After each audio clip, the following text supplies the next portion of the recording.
I padri sinodali The Synod Fathers decided unanimously this morning to publish the summaries, the relationes from the different working groups. Because we wanted the Catholic people around the world to know actually what was going on in talking about marriage and the family. And by and large, I think people will be immensely reassured. Now, the first relatio post dissertationem that was put out was tendentious, it was skewed, it didn't represent accurately the feelings of the Synod Fathers, because in the immediate reaction to it, when there was an hour and a half of discussion, 3/4 of those who spoke had some problems with the document. A major absence was scriptural teaching. A major absence was a treatment of the church tradition. And it was as though there was an idealized vision of every imperfect situation. One father said to me about the earlier document that he wouldn't want his young adult children to read it because they'd be confused. And that was said in some of the working groups. We're not giving in to the secular agenda. We're not collapsing in a heap. We've got no intention of following those radical elements in all the Christian churches, according to sometimes one or two Catholic churches in one or two countries, and going out of business. Christ's teaching on marriage is not put there as a burden. It works in the long run. It's there to protect us.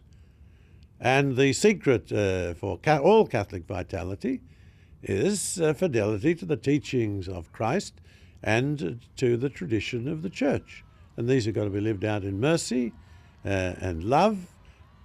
That's a wonderful emphasis that Pope Francis has given. He's also brought a new openness to discussion. He's a great listener. He just sat there and listened. He doesn't want to censor people of right, left, or centre. Another important thing to remember is that communion for the divorced and remarried is, for some, very few, but certainly not the majority of the Synod Fathers, it's only at the tip of the iceberg. It's a stalking horse. They want wider changes. Recognition of civil unions, recognition of homosexual unions. The Church cannot go in that direction. It would be a capitulation from the beauties and strengths of the Catholic tradition, where people have sacrificed themselves for hundreds of thousands of years to do this. The Roman Empire, the pagan Roman Empire, was a much wilder place sexually even than the Western world today.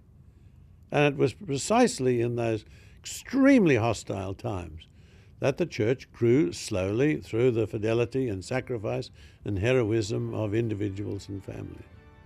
But if people are heading in the wrong direction, there's no virtue for the Church to be saying that's good. A lot of people are outside and don't accept our views. We'll welcome it, but certainly not the people in the pews, the good people.